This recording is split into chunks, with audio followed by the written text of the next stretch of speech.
Ang lagi kong panawagan sa taong bayan ay hingin, idemanda sa gobyerno na ibigay nila ang serbisyo na karapat-dapat para sa mga Pilipino.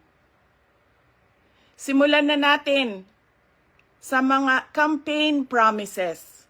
Dapat po, pag ang politiko ay nag-promise na magbibigay ng 20 pesos per kilo na bigas, dapat ay tinutupad yon dahil binoto ka ng mga tao base sa mga sinabi mo, base sa mga kampanya mo.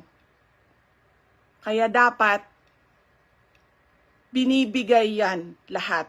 Kung ano man ang sinabi ng isang tao, ng isang politiko, ng isang kandidato sa entablado, dapat nakikita yan ng taong bayan. At higit pa, dapat ang nakikita natin.